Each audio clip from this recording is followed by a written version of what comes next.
안녕하세요. 오늘도 사연살롱을 찾아주셔서 감사합니다. 저는 현재 남편과 이혼 후 친정엄마와 합쳐 초등학교에 다니는 딸과 함께 살고 있는 30대 후반 여성입니다. 어쩌다 보니 여자 셋, 그것도 3대 모녀가 함께 살게 되었는데요. 요즘 저희 엄마 얼굴에는 매일같이 웃음꽃이 만발합니다. 사실 제가 결혼하기 전만 해도 엄마와 시간을 많이 못 보냈거든요. 저는 어릴 때부터 엄마가 이혼해 홀엄마 밑에서 자랐거든요. 아빠는 어렸던 제 기억에 술도 좋아하고 여자도 좋아해 엄마 속을 허구한 날 새까맣게 태웠는데 이렇게 살다가는 제 명에 못 살 것 같다고 이혼하셨어요. 그리고 아빠는 얼씨구나 잘됐다 하듯 저라는 혹까지 붙여 집에서 내쫓아버렸다고 하는데요. 적반하장으로 그게 아빠가 순순하게 이혼해주는 조건이었대요. 당시 저희 엄마는 직업이 따로 있는 사람도 아니었는데 정말 땡전 한 푼도 없이 어린 딸을 데리고 그 집에서 쫓겨났다고 하더라고요.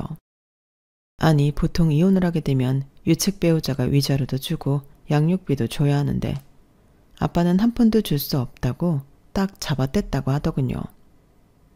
그리고 엄마는 더럽고 치사해서 돈 달라고 매달리지도 않았다고 했는데요. 그만큼 이혼하고 싶은 마음이 더 컸기에 그냥 없으면 말지 그런 심정으로 저에게 외가인 당신 친정으로 가셨다고 했어요. 그런데 그때만 해도 워낙 옛날 사고방식의 사람들이 많을 때라 외할머니는 매정하게도 이혼하고 돌아온 당신 딸을 받아주지 않았어요. 시집 갔으면 죽어도 그 집 귀신이야. 어디 이혼을 해서 친정으로 새끼 데리고 기어와. 나는 너 못 받아줘. 시집 갔으면 그만이지.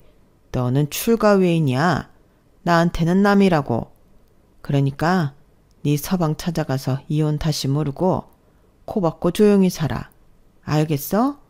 안 가고 뭐해? 빨리 정서방한테 가서 받아달라고 빌어. 생각해보면 외할머니는 그런 사람이었어요. 아들과 딸을 철저히 차별하고 시집 보낸 딸은 명절에도 올 필요 없다며 선을 그으셨는데 엄마는 외할머니 성격을 모르는 것도 아니면서 지푸라기라도 잡고 싶은 심정으로 외갓집을 가셨다고 했어요. 하지만 문전박대도 모자라 저런 모진 말까지 들었으니 그 상처가 어마어마했고 어렸던 저는 그날 엄마가 엄청나게 울었다는 것만 기억할 뿐입니다. 결국 저희 모녀는 엄마의 바로 위인 이모 집으로 갔어요. 그리고 딱 하루만 신세를 지고 이모가 빌려준 단돈 100만 원을 가지고 서울로 올라왔는데요. 아마 그때부터였을 거예요. 엄마가 아주 독한 사람이 되었거든요. 어렸던 저는 엄마 얼굴을 보는 게 쉽지 않았어요. 분명 상에 차려진 밥이나 제가 쓸 용돈을 보면 엄마가 집에 다녀간 것은 맞는데 도대체 잠은 언제 자는 건지 어렸던 저는 늘 엄마 걱정을 하고 살아야만 했네요. 그리고 그런 독한 마음으로 버틴 엄마는 보험을 팔며 그 진가를 발휘했는데요. 매달 보험왕은 늘 저희 엄마 차지였어요. 하지만 그때는 보험에 대한 인식이 많이 좋지 못할 때라 엄마를 무시하는 사람들도 많았는데 엄마는 늘 이렇게 말씀하셨죠. 엄마는 엄마를 싫어하는 사람은 하나도 안 무서워. 대신 돈이랑 우리 딸은 무섭지. 돈 없어서 우리 딸 굶기고 공부 못 시킬까 무섭고 우리 딸이 엄마 마음 몰라주고 엇나갈까 무섭고 엄마는 그거 2개 빼면 하나도 안 무서워. 이렇게 말씀하셨는데 저는 어렸지만 철이 빨리 들어 그런지 엄마 마음이 훤히 다 보였어요. 그래서 사춘기 방황도 모르고 열심히 공부하고 집안일하며 나름 모범생으로 살았는데요. 마음 같아서는 공부도 잘해서 고생하는 엄마를 기쁘게 해주고 싶었지만 그건 현실적으로 쉽지 않더군요. 열심히 하는데 잘 되지 않았거든요. 그리고 엄마도 일하느라 제 공부에는 신경을 많이 못 써줬는데 그건 당신 탓도 있다고 생각하셨는지 제가 공부를 잘하는지 못하는 것에는 단 한 번도 뭐라고 하신 적이 없었어요. 오히려 사람들이 어떻게 다 공부를 잘하겠니? 우리 딸은 우리 딸이 잘하는 걸 찾으면 돼. 기죽을 필요 없다니까? 이렇게 항상 저한테 괜찮다고 해줬는데 그 말이 참 고마웠어요. 제 친구 엄마들은 전부 공부 못하는 자식은 필요 없다고 공부 잔소리를 한다고 했거든요. 그래서 제 친구들은 공부를 못해도 괜찮다고 해주는 저희 엄마를 부러워하며 저한테도 좋겠다는 말을 자주 했는데 저는 그 말이 좋진 않았어요. 저도 공부를 잘해서 괜찮다는 말이 아닌 잘했다, 우리 딸 최고다, 그런 말이 듣고 싶었는데 그래서 성적이 별로 나오지 않아도 엉덩이 힘으로 무식하게 공부를 했죠. 그리고 그런 무식한 방법이 아주 틀리진 않았는지 명문대는 아니어도 서울에 있는 4년대 대학에는 입학할 수 있었는데요. 그날은 엄마와 외식도 하고 최고로 행복한 날이었어요. 비록 외식 후 엄마는 고객을 만나러 가야 한다며 급히 가셨지만 엄마가 저를 위해 열심히 일한다고 생각했기에 서운하지 않았죠. 그리고 혼자 고생하는 엄마를 위해서라도 저 역시 빨리 돈을 벌고 싶었어요. 이왕이면 저희 엄마 소원대로 책상 앞에서 컴퓨터 두드리며 편한 일을 하고 싶었죠. 대학 졸업 후 눈높이를 조금 낮춰 대기업은 포기하고 꽤 이름난 기업에 입사를 지원하니 제 전략이 효과가 있었어요. 그렇게 회사에 입사한 저는 월급을 받으며 사회인이 되었고 그렇게 열심히 일을 하다 남편을 소개로 만나게 되었어요. 이왕이면 비슷한 일을 하는 남자면 좋은데 남편은 일식당에서 일을 한다고 했고 처음에는 별 기대 없이 나간 자리였는데 사람이 괜찮더라고요. 남편과 제 첫 만남은 딱 그 정도였어요. 누가 먼저 홀딱 반해서 연애를 시작한 게 아니고 점점 가랑비에 옷 젖듯 가까워졌는데요. 기대가 없는 상대여서 그런 건지 어느덧 제 마음속에 남편이 자리하고 있었어요. 무엇보다 제가 이혼 가정에서 자랐다는 말을 들었을 때 남편은 금방이라도 울 것 같은 얼굴로 저더러 많이 외롭고 고생이 많았겠다며 속상해했는데 저런 착한 마음을 가진 남자라면 제 친구처럼 마누라 속을 뒤집지는 않을 것 같다는 막연한 생각이 들더라고요.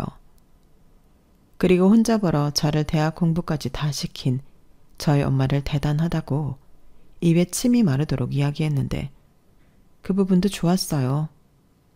저 역시 뭐든 열심히 하는 엄마를 많이 좋아했고 한편으로는 존경했거든요. 그러면서 저 역시도 엄마처럼 열심히 일해 인정받고 싶다는 마음이 컸는데요. 그래서 일도 참 열심히 했어요. 남들보다 빨리 승진하고 싶었거든요.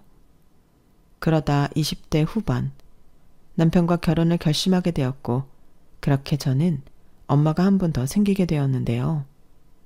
툭 까놓고 제 엄마가 아닌 남편의 엄마는 제가 아는 그런 엄마가 아니었어요. 욕심도 많고 질투도 많고 세상에서 자기가 가장 돋보여야 하는 사람이었는데 그렇다 보니 시아버님 제 남편까지도 당신 손에 넣고 쥐락펴락 하고 싶어 하셨죠. 그리고 당신 아들은 물론이고 시아버님까지 저를 좋아하시는 통에 저는 빼박으로 시어머니 눈밖에 나고 말았는데요. 제가 이혼 가정에서 자랐다는 것이 아주 좋은 빌미가 되었죠. 그래도 당신 아들이 죽기 살기로 저랑 결혼을 하겠다고 하니 천하의 시어머니도 아들을 말릴 수는 없었는데요. 그렇게 저희는 상견례를 하게 되었어요. 그리고 저희 엄마를 면전에서 보게 된 시어머니는 또다시 시기 질투가 폭발하는 듯 보였는데 전에 남편한테 들은 얘기가 있었어요. 우리 엄마가 외할아버지가 그러셨는데 나이는 먹어도 철이 안 들었대. 돈 있는 집 막내딸로 태어나 자기 하고 싶은 대로 다 하고 살았는데 이제 와서 그걸 어떻게 고치냐고. 그러니까 엄마 이겨먹을 생각하지 말고 못 살겠으면 멀리 떨어져 살라고 하시더라. 라고 하시더라고요. 그때는 저 소리가 무슨 말인가 살짝 이해가 가지 않았는데 상견례 때 모습을 보니 그 말이 무슨 말이었는지 단번에 이해가 갔어요. 분명히 한참 어린 제가 봐도 시어머니는 나이만 먹었는지 정신연령이 저보다 어렸거든요. 왜 어린애들이 대놓고 샘부리고 자기 성질대로 안 되면 악쓰잖아요. 시어머니가 딱 그랬어요. 게다가 시아버님은 공무원이라 무슨 나란히 하는 집 사모님 행세는 다 하고 사셨는데 남편의 외할아버지 말씀처럼 시어머니는 저희 엄마와 다르게 편하게 살 팔자신 것 같더군요. 하지만 세상은 공평하다고 중매로 만났다는 시부모님은 사이가 그닥 좋아 보이진 않았는데요. 일단 시아버님이 시어머니를 많이 무시하셨어요.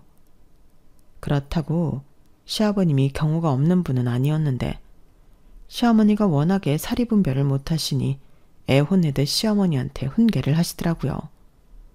그럼 또 왜 자기한테만 뭐라고 하냐고 뿔이 나셨는데 나이는 어디로 드셨나. 제가 봐도 한숨이 절로 나오는 거 있죠. 그리고 이건 좋다고 해야 하나 나쁘다고 해야 하나 살짝 헷갈리는데 시어머니는 아무리 30년 가까이 시아버님과 살아서도 시아버님을 엄청 좋아하셨어요. 아니, 사랑받고 싶은 마음이 굉장히 컸는데 당신 욕심대로 세상의 모든 관심을 혼자 다 받아야 직성이 풀리셨죠. 그런데요, 미리부터 고백하자면 저는 시어머니가 저렇게 심각한 줄 몰랐는데요.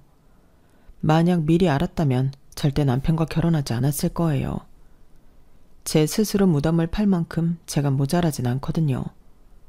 하지만 그때는 정말 몰랐고 그저 시아버님의 사랑과 아들의 사랑을 독차지하고 싶어하는 특이한 분이라고만 생각했는데 어쩌면 사랑에 눈이 멀어 거기까진 안 보였는지도 모르겠네요. 처음엔 그저 그렇다고 생각했던 남편이었는데 막상 좋아하는 감정이 생기고 나서부터는 주체가 되지 않았거든요. 게다가 늘 바쁜 친정엄마의 부재로 저는 표현은 하지 않았지만 많이 외로웠고 남편과 만나면서 그런 외로움이 더 많이 채워졌는데 자상하고 저보다 더 세심한 남편에게 저는 정말 푹 빠져 있었어요. 그리고 당시 일식집에서 일을 하던 남편은 저한테 맛있는 음식도 많이 만들어줬는데요. 내가 결혼만 하면 평생 자기 맛있는 것만 만들어줄게. 자기는 주방에 들어올 생각도 하지 마. 이렇게 말을 하는데 어느 여자가 안 넘어가겠냐고요.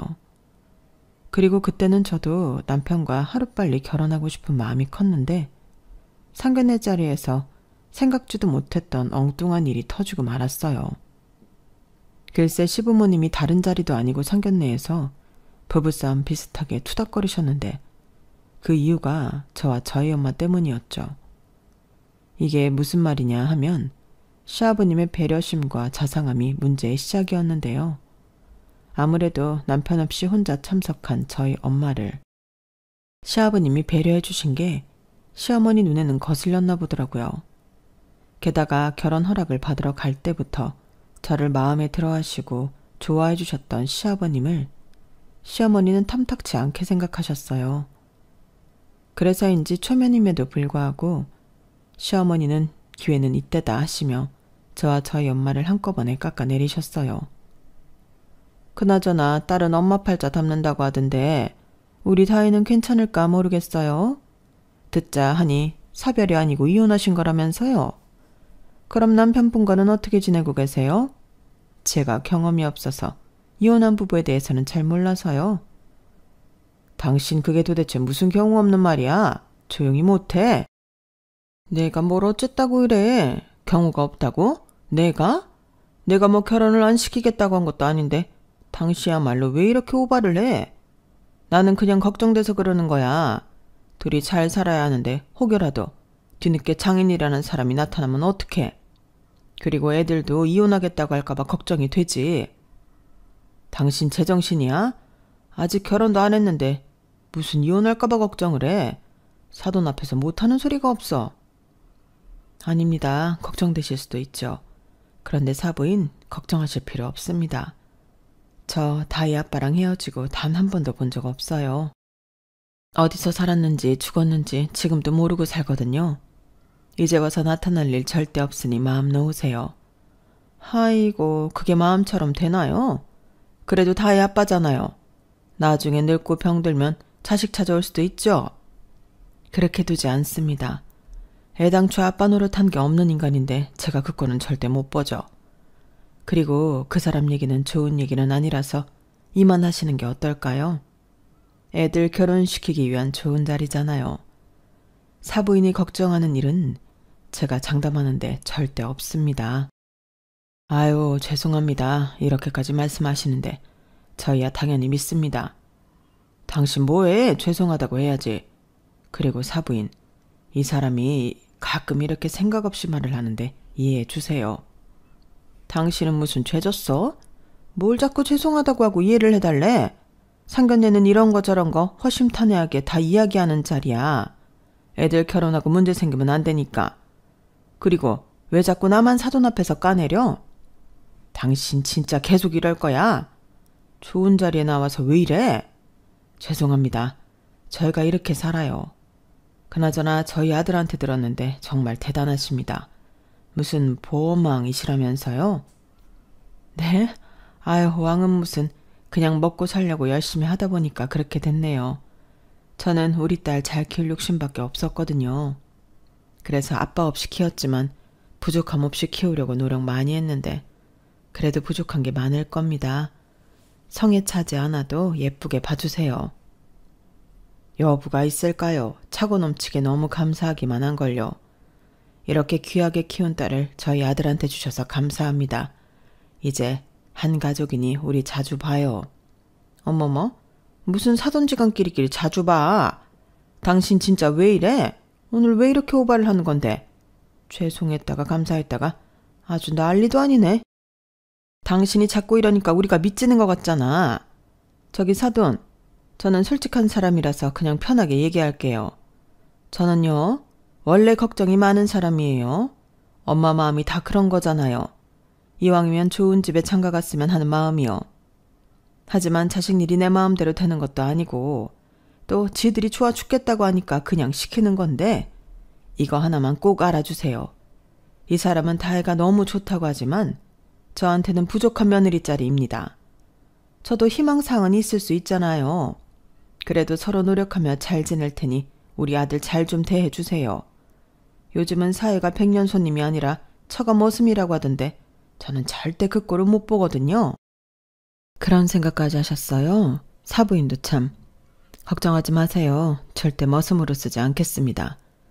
그리고 사부인이 솔직한 분이라고 하시니 저도 편하게 말씀드려도 될까요? 저 역시도 형우가 썩 마음에 들진 않았어요. 저도 희망사항이 있을 수 있잖아요. 저 역시도 이왕이면 우리 딸 좀 더 편하게 살 수 있도록 해주는 사위를 보고 싶었거든요. 그런데 둘이 좋아 죽겠다고 하고 또 내 사위라고 생각하지 이젠 이뻐 보이더라고요. 그러니 사부인도 내 며느리라고 생각하고 이뻐해 주셨으면 좋겠습니다. 서로 노력해야죠. 그래야 애들도 양가 눈치 안 보고 지들끼리 행복하게 살 거고요. 그날 저는 새삼스럽게 저희 엄마의 언변에 깜짝 놀랐어요.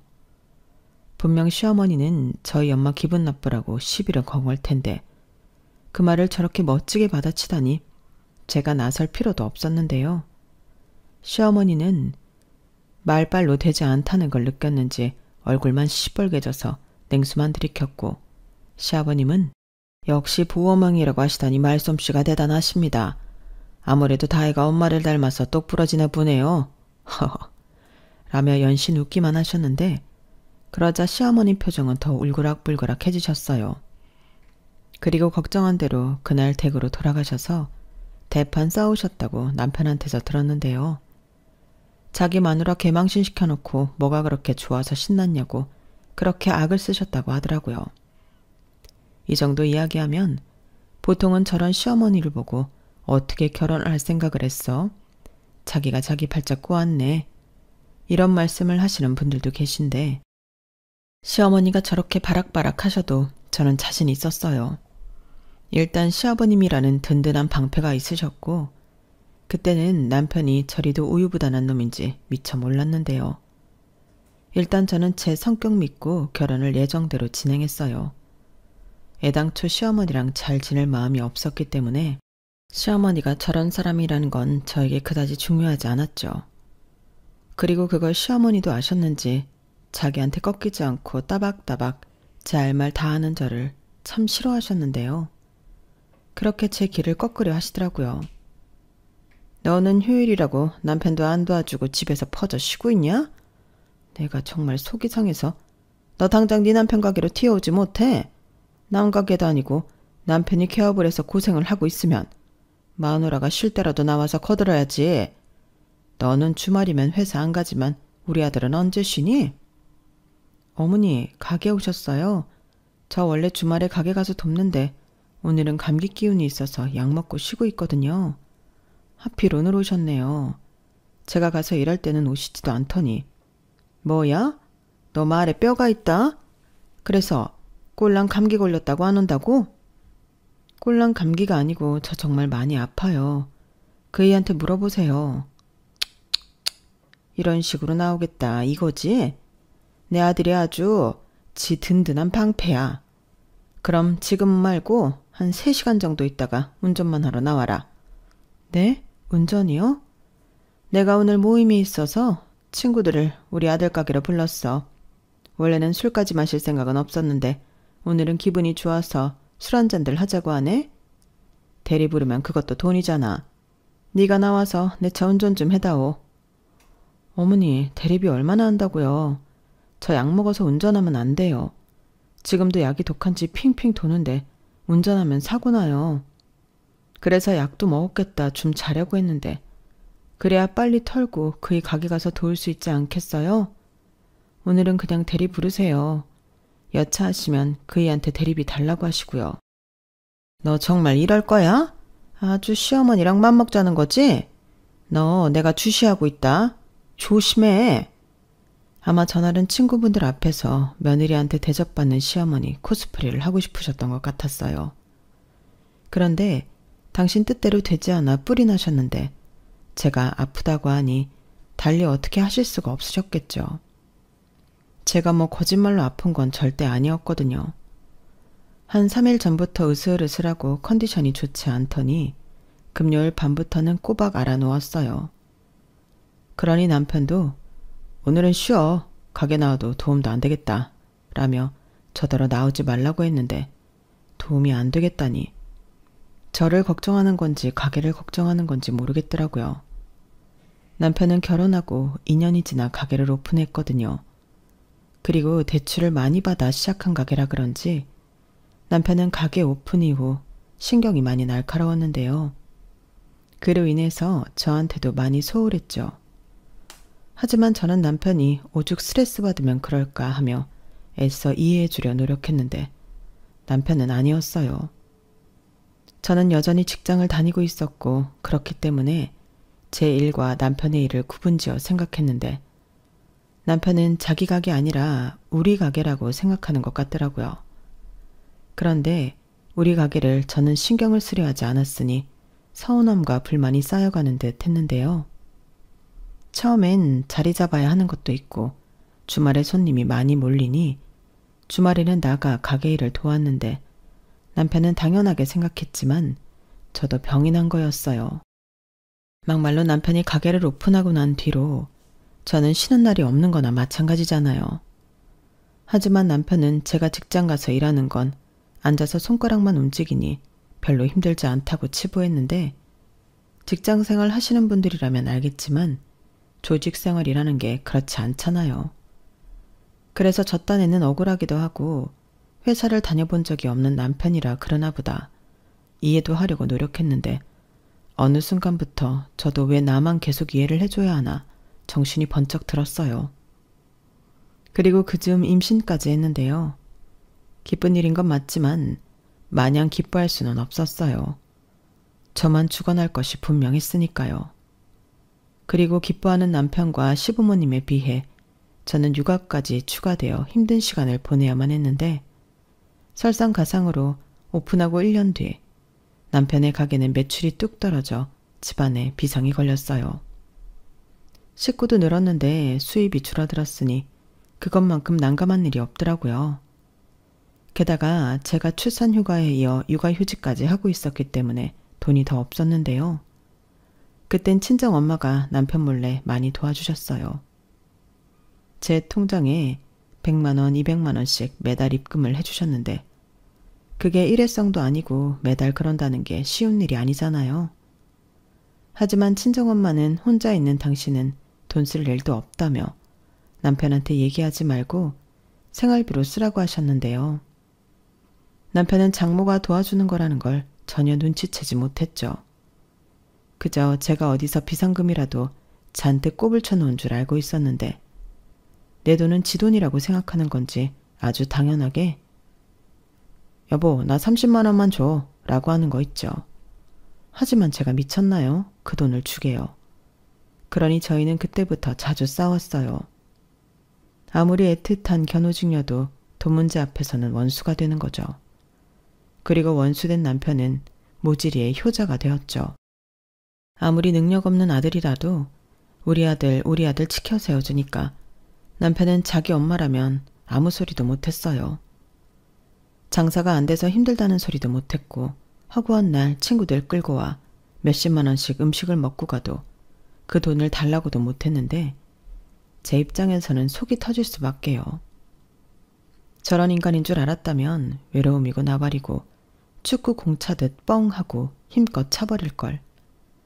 그제야 저는 제 손으로 정성스럽게 제 무덤을 팠다는 걸 알았는데요. 정말이지 자식 때문에 참고 살았네요. 제 딸한테는 이혼 가정 어쩌고 하는 꼬리표는 달아주고 싶지 않았거든요. 대신 남편이고 시어머니고 저는 제 할 말은 죽었다 깨어나도 하고야 말았는데요. 전에 친정엄마가 그랬어요. 엄마가 참으면 네 딸도 커서 참고 산다. 그게 딸이야. 네 시어머니가 너 상견례 때 그랬지? 딸은 엄마 팔자 담는다고. 나는 그 말이 아직까지도 내 속을 뒤집는다. 그래, 너는 내 딸이니까 닮았겠지. 근데 봐봐, 좋은 것만 닮았잖아. 네 딸도 그렇게 키워. 이렇게 말씀하셨는데 저도 딸 가진 엄마가 되고 보니 엄마가 무슨 마음으로 그런 당부를 했는지 알 것 같았어요. 그래서 더 당당하게 살려고 노력했는데 그러다 정말 이대로면 안 되겠다 할 정도로 남편의 가게가 힘들어졌어요. 이제 그만 고집 부리고 가게 정리해. 장사해도 손해라면서 그런 멍청한 짓을 왜 하냐고. 왜 하긴 죽지 못하니까 하는 거지. 장사해도 손해지만 그래도 희망은 있잖아. 근데 이거 접으면 뭐 남아? 빚잔치하고 아무것도 없는 거야. 우리 빈손 되는 거라고. 아니지. 가게 낸다고 지금 빚만 남는 거지? 그렇다고 더 가면 낭떠러지 빚더미에 올라가는 걸 뻔히 알면서도 가게를 못 접는다고? 직원 월급도 못 줘서 혼자 하잖아. 신경 꺼. 언제는 우리 가게 아니고 내 가게라며. 내 가게 내가 알아서 할 테니까 너는 애나 키워. 하유, 애는 뭐 거저 키워? 남편이 돈을 안 갖고 오는데 내가 어떻게 애를 키워? 자기 비상금 있잖아. 왜? 이제 비상금 다 떨어지고 없냐? 비상금 같은 소리 하네. 그거 비상금 아니거든? 나는 애당초 비상금에 빗자도 꺼낸 적이 없어. 그럼 그 돈은 뭔데? 혹시 어디서 훔쳤어? 훔쳤다. 우리 엄마 통장에서 훔쳤어. 진짜 장모한테 부끄러운 줄 좀 알고 살아라. 아니면 당신만 좋다는 어머니한테 가서 돈 좀 달라고 해. 왜 여기서 우리 엄마 얘기가 나와? 나는 뭐 알고 썼냐? 장모님은 돈도 많아. 아직도 보험이 잘 되나 보지? 그럼 이참에 푼돈 말고 목돈이라도 좀 달라고 해봐. 하나뿐인 딸인데 혹시 알아? 해줄지. 미쳤네. 그 입 안 닫아? 학교 다닐 때 염치라는 건 안 배웠냐? 뭐야? 너 지금 나 무시하냐? 나도 대학 나왔거든. 어디서 하늘 같은 서방을 무시해. 서방 같은 소리 하네. 서방 대접 받고 싶거든 서방 노릇을 해. 아니 그건 바라지도 않을 테니까 애비 노릇이라도 해 좀. 저희는 남편의 가게가 되지 않아 한가한 만큼 둘이 치열하게 싸웠어요. 거짓말 조금 보태서 아침, 점심, 저녁 매일 3번 이상은 내가 왜 저런 인간이랑 살지? 확 이혼할까?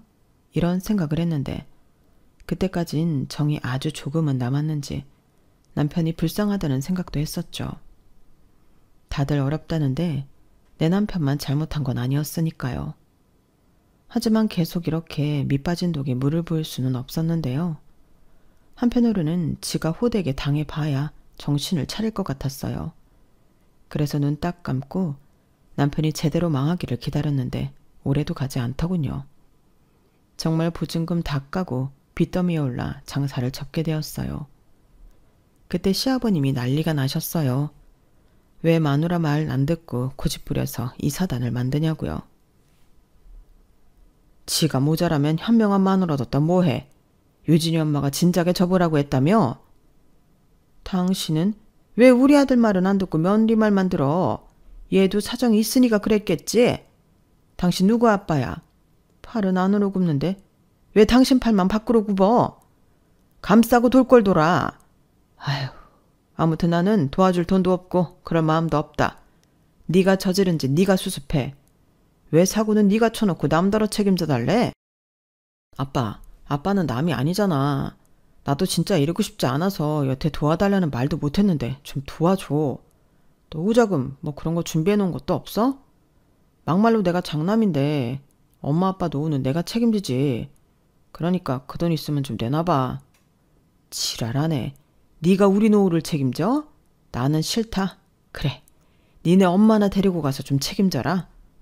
왜 갑자기 거기에 나를 찍어 붙여? 노후는 뭐 새장가 가게? 그래. 중매로 콧게사 이만큼 살았으면 됐지.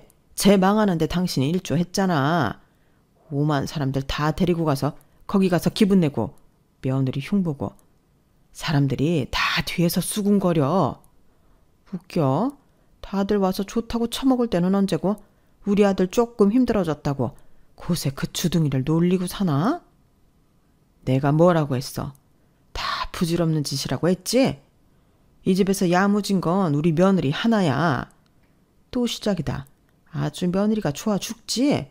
왜? 며느리가 당신 첫사랑이랑 닮았니? 처음부터 수상하다 했어. 왜 그렇게 챙겨? 왜 그렇게 예뻐해? 아니다. 제 엄마한테도 그랬지? 뭐야? 왜 그래? 뭔 개소리야? 왜 사람 이상한 놈 만들어? 나는 성실하고 열심히 사는 사람 다 좋아해. 여태 나랑 살아놓고도 아직도 그걸 몰라. 당신 그거 자격지심이야. 당신이 그렇게 못 사니까 그런 사람들 괜히 까내리는 거지. 지금 생각해도 참 골이 아픈 집구석이었어요. 그나마 정상은 시아버님 한 분이셨는데 남편은 왜 하필 시어머니를 닮았는가 짜증이 나더라고요. 그리고 결국 시아버님은 남편을 도와주지 않으셨어요. 저는 부랴부랴 복직을 했고 남편은 막노동에 오토바이 배달까지 할 수 있는 건 전부 하며 빚을 갚았어요. 남편이 버는 건 남편 빚 갚고 제가 버는 건 생활비를 했죠. 사실 그렇게만 살면 풍족하진 않지만 살 수는 있었어요. 그런데 가게를 폐업한 후부터 남편은 힘든지 살이 쭉쭉 빠졌는데 시어머니가 애가 닳더라고요. 당신 아들만 죽어난다고 저더러 직장 있으니까 대출받아 빚 갚으면 안 되냐고 억지를 부리셨어요. 너는 네 남편 저렇게 힘들어도 괜찮냐? 제가 뭐 도박을 했어. 식구들 먹여 살리려고 가게 하다가 생긴 빚인데 네가 좀 대출받아서 갚아줘도 되지. 왜 야박하게 선을 긋냐? 선 그어야 살죠. 아님 뭐 같이 죽어요? 사실 지금은 제가 가장이에요. 제가 벌어서 저희 식구들 먹고 살잖아요. 그리고 유진 아빠가 버는 건 자기 빚 갚는 건데 딱히 하실 거면 저를 딱히 하셔야 하는 거 아니에요? 뭐라고? 네가 뭐가 딱해? 너는 여름이면 에어컨 나오고 겨울이면 히터 나오는 사무실에 앉아서 편하게 일하잖아. 아, 진짜 너는 처음 볼 때부터 정이 안 가더니 끝까지 그래. 내가 그때 정말 죽는 신용을 해서라도 결혼 못하게 뜯어 말렸어야 했는데. 그러게요. 왜 안 말리셨어요? 안 그랬으면 저도 이러고 안 살잖아요. 좀 열심히 하시지. 너 그 입 안 닫아? 어떻게 된 게 그 주둥이는 연신 사람 복장을 뒤집냐? 네 엄마가 그러라고 가르치든? 네. 할 말 하고 싶은 말 당당하게 하고 살라고 가르치셨어요. 그래야 제 딸이 저 닮는다고요. 어머님이 그러셨잖아요. 딸은 엄마 팔자 닮는다고요. 제가 여기서 죄 없이 어머니한테 지면 저희 유진이도 그런 것만 배우면 어떡해요. 저는 그 꼴은 절대 못 봐요. 시어머니는 제 말에 혈압이 오른다며 잘못했다는 소리 할 거 아니면 연락도 하지 말라고 하셨어요. 그 말이 얼마나 감사했는지 마음 편하게 연락도 안 드리고 살았는데요. 단 2년 정도 남편이 고생하며 돈을 버니 빚도 어느 정도 갚았다고 하더라고요. 그런데 안 살 거면 몰라도 옆에서 힘들어하는 남편을 보니 저도 마음이 그다지 좋진 않았는데 빚은 다 갚았으니 자기 책임은 다 했고 앞으로가 걱정이었어요. 그렇다고 앞으로도 계속 막노동을 하라고 하긴 싫더라고요. 그리고 남편은 할 줄 아는 건 음식밖에 없으니 제일 좋은 건 일식당에 취직을 하는 건데 나이도 있고 칼을 오래 놓기도 했고 남편을 쓰겠다는 가게는 애석하게도 없었죠. 그러자 남편은 계속 자신감을 잃어갔고 빚을 갚아야 한다는 강박도 사라지니 일도 나가지 않으려 했어요. 그렇게 집안에 굴을 파고 있으니 딸아이도 아빠 눈치를 보더라고요. 그 어린 게 아빠 눈치를 보는데 꼭 저 어릴 때 보는 것 같아서 속에서 천불이 올라왔어요. 그래서 안 되겠다 싶어 이젠 정말 우리 가게를 찾아보자 남편한테 제안을 했는데요. 퇴직금을 받아 일식당을 차리자고 제안을 했어요. 대신 이번에는 정말 죽기 살기로 해야 하니 레시피 연구도 좀 하고 일식이 신선한 재료가 생명이다 보니 공급처도 신경 써서 알아보자고 했는데 남편은 신나서 제 말이면 무조건 다 한다고 충성충성 했더랬죠. 그때는 집안 살림도 어찌나 척척 잘만 도와주던지 순간이었지만 제 팔자가 피는 것만 같았는데 시어머니는 거꾸로 속에서 부하가 치민다고 하셨어요. 금쪽 같은 자기 아들이 며느리한테 굽실거리는 꼴을 보려니 목구멍에 밥이 안 들어가신다고 하더라고요.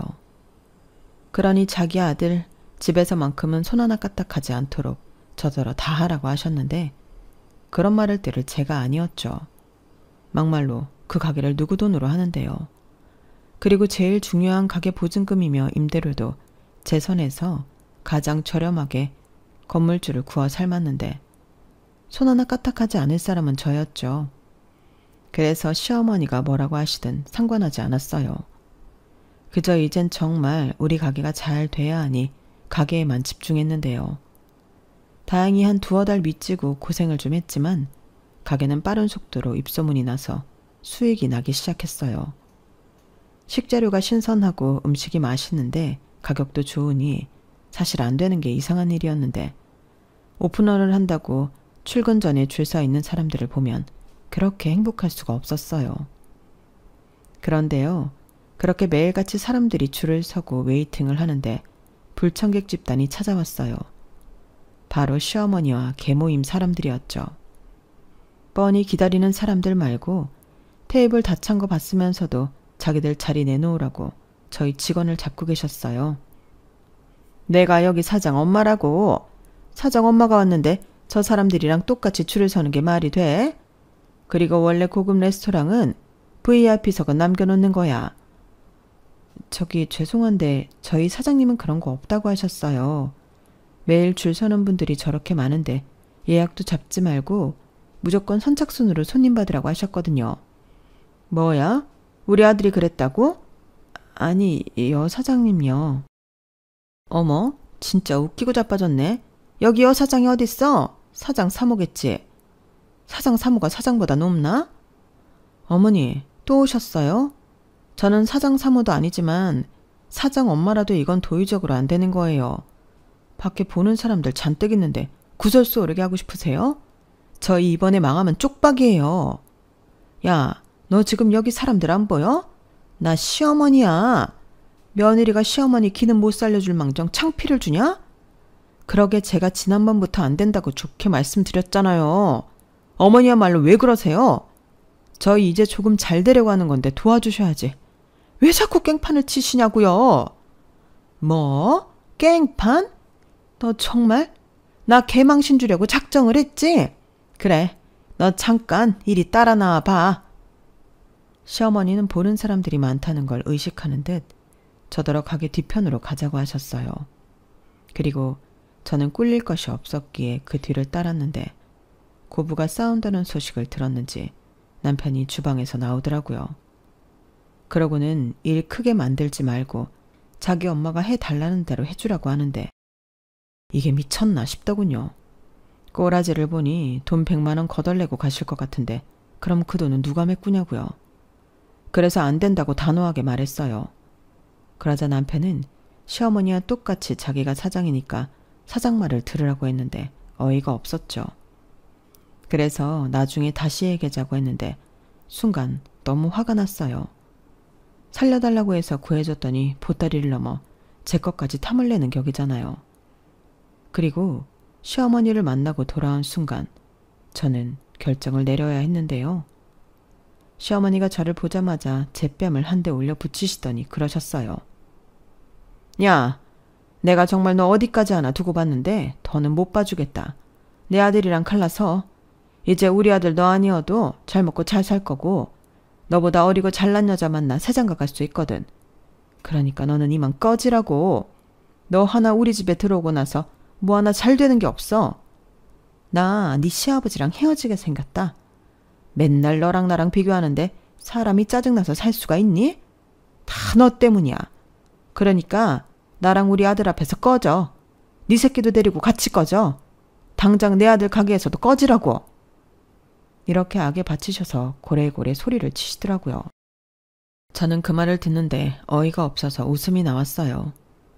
지금 저를 붙잡아도 될까 말까인데 꺼지라고 하다니 이 사람들이 정말 간이 배밖에 나왔나 싶었죠.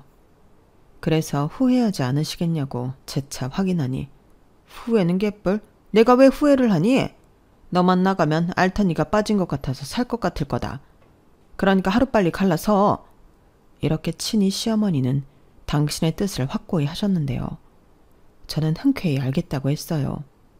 그리고 친정엄마한테 바로 전화를 걸었는데 시어머니 들으시라고 아주 큰 소리로 통화를 했죠. 스피커폰으로요. 엄마, 나야. 우리 시어머니가 나더러 정사방이랑 헤어지라고 하네. 내가 너무 싫대. 그래서 우리 유진이도 데리고 꺼지래. 그러니까 엄마, 우리 가게 당장 빼. 정서방은 그 잘난 자존심에 장목고물에 거의 공짜로 가게 오픈한 것도 자기 엄마한테 말 안 했나 봐. 나도 정말 지긋지긋하다. 그냥 이혼하고 엄마처럼 우리 딸 열심히 키울래. 그게 훨씬 낫겠어. 뭐야? 그 인간들이 진짜 너한테 그랬단 말이야? 아주 호강에 겨워 요강에 똥을 싸지. 내가 그 가게 빼주려고 얼마를 손해봤는데 내가 사위 이뻐서 그 자리 가게를 줬나? 내 딸 살라고 해줬지. 알겠다. 당장 그놈의 가게부터 빼야지. 너 미련 갖지 말고 당장 나와. 뭐냐? 지금 뭐 하는 거야? 이 가게가, 아니 이 건물이 사부인 거였어? 아니 어떻게, 그런 말 없었잖아. 네 엄마 언제 건물 샀니? 아니 어떻게 건물을 사? 보험 팔아서 건물을 샀다고? 보험도 팔고 열심히 재테크도 하시고 그래서 재작년에 이 건물 사셨어요. 원래는 이 1층 고깃집 들어오는 거였는데 저희 엄마가 위약금 세게 물어주고 저희 가게 내주신 거거든요. 유진 아빠가 그런 말은 일절 안 했죠. 싫은 말도 못하지만 자기 자존심에 남한테 꿀리는 말도 못하는 모질이니까. 그래도 그렇지. 어머니는 아들이 무슨 돈이 있어서 이런 가게를 차렸다고 생각하셨어요? 이거 재퇴직금 올인한 거고 저희 엄마가 보증금의 월세까지 완전 대폭 할인해 주셔서 하는 거였어요. 근데 어째요? 헤어지라고 하셨고 저도 더 살 마음 없고 이제 네 거 내 거 제대로 갈라서 이혼할게요. 그래서 하는 말인데 여기서 꺼질 사람은 제가 아니거든요. 아주머니가 아들 데리고 나가세요. 어차피 저희 주방에 직원들이 있어서 괜찮아요. 설마 이런 일 생길까봐 제가 비싸도 일식 셰프들 데리고 왔거든요. 뭐라고? 아니 나는... 시어머니는 아까까지만 해도 소리 지르며 잘만 떠들더니 갑자기 말을 더듬기 시작하셨어요. 그리고 똥 마려운 강아지 마냥 어쩔 줄을 몰라 하셨는데 남편이 불안했는지 모습을 나타내더라고요. 그리고는 저한테 쩔쩔매는 자기 엄마를 보고 저한테 확인도 하지 않고 화를 냈는데 시어머니는 그러지 말라고 말리고 남편은 기세등등하게 저한테 몰아붙이고 가관도 아니었어요. 그리고 그런 장면은 가게 CCTV에 고스란히 찍혔는데요. 남편도 모든 사실을 알고는 자기 엄마를 원망하며 좌절했어요. 그리고 협의 이혼 안 하면 소송하겠다고 하니 남편이 매달리고 난리도 아니었어요. 당연히 그랬겠죠. 쥐뿔 아무것도 없는 남편이 제가 없으면 밥이나 먹고 살겠어요? 게다가 시부모님도 이혼이 임박인데 벌이도 없는 자기 엄마랑 뭐 어쩌고 살게요? 그러니 죽자 살자 저한테 매달리기 시작했는데 이미 확고하게 마음을 먹은 저를 설득할 수는 없었어요. 그리고 한번 마음먹으면 빠꾸가 없는 저희 엄마 성격상 가게부터 정리시켰는데요. 계속 장사하고 싶으면 제대로 보증금이랑 월세 내놓으라고 하니 지가 사장이라고 뻐길 때는 언제고 남편은 아무 말도 못했어요. 결국 제가 이혼 소장을 보내니 남편은 알겠다고 빈손으로 쫓겨났어요. 시아버님이 시어머니한테 방 얻어 살라고 1,000만 원을 위자료로 줬다고 하더라고요. 그러니 남편은 그 집으로 들어가게 되었는데 당장 돈 버는 사람이 없으니 남편이 죽어도 다시 하기 싫다던 막노동을 다시 하게 되었어요. 그리고 틈틈이 저를 찾아와 빌고 또 시어머니 역시 부빌 때는 저밖에 없어 미안하다 사정사정 했는데 기가 막혔네요. 아가 미안하다. 내가 그때는 귀신에 씌었나 봐. 아 내가 미쳤지. 너 같은 애가 또 어딨다고. 너한테 할 말 없다. 정말 미안해. 네가 우리 아들 한 번만 봐주면 다시는 내가 너한테 안 그러마. 정말이야. 막말로 우리 아들이 잘못한 건 없지 않니? 다 부족한 나 때문이지. 내가 니들 앞에 안 나타날게. 죽은 듯 살게. 그러면 되잖니. 아니다. 내가 니네 엄마한테도 가서 빌게. 사실은 부러워서 그랬어. 쥐뿔 아무것도 없는 여자가 돌도 잘 보고 당당하니까 배알이 꼬여서 미안하다. 시어머니는 이렇게 연신 안 나오는 눈물을 쥐어짜며 사정하셨어요. 하지만 이제 와서 후회한들 한번 결심한 일을 바꾸고 싶진 않았어요. 저도 그 엄마의 그 딸이라 한번 정하면 무르는 법이 없거든요. 그래서 포기하시라고 사정 봐서 애 양육비는 천천히 받겠다고 했는데요. 결혼할 때 남편이 해온 건 그대로 줬어요. 그래야 그 인간도 저한테 따지고 말고 할 빌미가 없죠. 어차피 그래봤자 남편이 들고 온 건 별로 없어서 아쉽지도 않았거든요. 그리고 위자료 뜯어내야 하는데 그거 안 하는 대신 연락하지 말라고 약속도 야무지게 받았는데 이혼이 확정되던 날 저는 해방을 맞은 독립군의 심정이었어요. 친정엄마는 이혼할 당시 앞으로가 막막했다고 했지만 저는 든든한 엄마라는 뒷배가 있으니 좋기만 하더라고요. 그리고 저희 엄마도 애써 참고 살지 말라고 했는데요. 그렇게 저는 모든 걸 다 정리하고 엄마 집으로 들어갔어요. 다행히 먼저 다니던 회사에서 먼저 연락이 왔고 마침 직장을 구하고 있다는 저에게 다시 회사로 돌아오라는 감사한 제의를 해주셨는데 그리하여 지금은 원래 있던 제자리로 돌아가게 되었어요.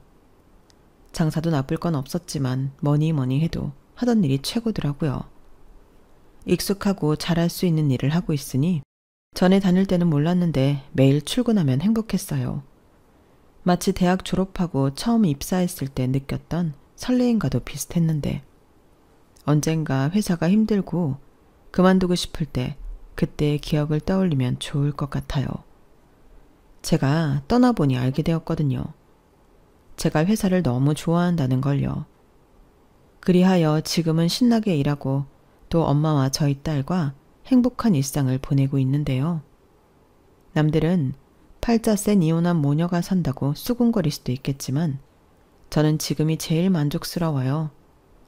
엄마와도 시간을 자주 보낼 수 있으니 어릴 때 한이 풀리는 것 같고 저보다 저희 딸을 더 잘 챙겨주는 엄마가 있어 너무 든든하기만 한데요. 남편과 살 때를 비교하면 삶의 질이라는 게 차원이 달라요. 매일 엄마가 해주는 맛있는 밥을 먹고 밤마다 엄마와 TV 드라마도 보고 수다도 떨고 하루를 마감하는데 이보다 더 좋을 수가 없는 거 있죠.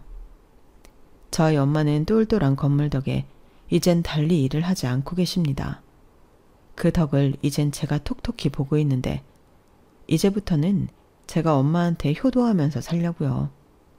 그저 저희 엄마는 건강하기만 오래오래 사셨으면 좋겠는데 이제부터는 못해본 거 전부 다 하고 많은 추억을 만들며 살아갈 거예요.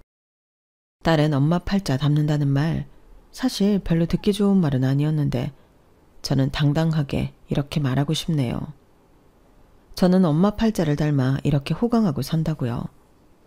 반면 전 남편은 누굴 닮았는지 고생만 옴팡치게 하며 살고 있는 것 같은데 평생 그렇게 저라는 복덩이를 놓친 걸 후회하고 살았으면 좋겠습니다.